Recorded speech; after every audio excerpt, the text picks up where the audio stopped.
Qadın voleybolçuların İbarət Azərbaycan millisi Bakı Aviasiya Akademiyasının idman zalında İslam Həmrəyli oyunlarına hazırlığı davam etdirir. Komandamızın heyətinə 12 voleybolçu cəlb olunub. Bir çox əsas heyət üzvlərindən məhrum olan komandamızın qarşısına hansı məqsəd qoyulub? Bu sualın cavabını axtarmağa çalışacağıq. Oktyabrın 27-sindən etibarən baş məşqçi Faiq Qarayevin rəhbərliyi altında təlim məşq toplanışı keçən milliyə məşqçilər Famil Ağayev, Ziya Rəcəbov və Emin Əbilov kömək edirlər. Komanda qarşıdakı günlərdə bir neçə yoxlama görüşündə öz qüvvəsini sınayacaq. Yığmanın baş məşqçisi Faiq Qarayev hazırlıqla bağlı fikirlərini media nümayəndələri ilə bölüşüb. Təcrübəli mütəxəssis Avropada mövsümün yeni başlanması səbəbilə bir neçə vacib oyunçunun xidmətindən məhrum olacaqlarını deyib.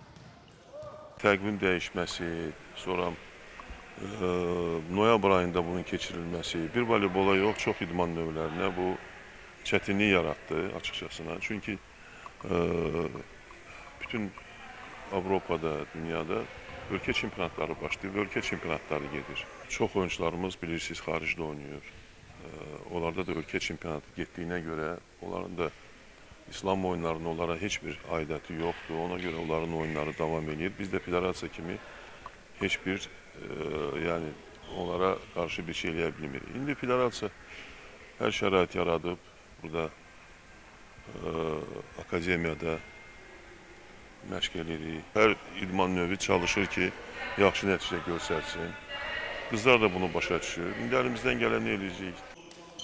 Millimizin üzvü Nilüfər Ağazadə komandada ab-havanın yaxşı olduğunu və maksimum nəticə üçün mübarizə aparacaqlarını qeyd edib. Çox az vaxtımız var oyunlara, az qalıb. Hazırlanmamız deyirəm ki, yaxşı gedir. Gündən-günə daha da yaxşı məşqlər edirik. Ona görə komandama güvənirəm. Hələ ki, rəqiblərimiz kimdir, onu tam olaraq bilmirik. Amma ki, rəqibin kim olmağından asılı olmayaraq, əsas bizim öz oyunumuzdur. Ona görə hədəfimiz əlbəttə ki, çempion olmaqdır. Əlbəttə ki, birinciliyi qazanmaqdır.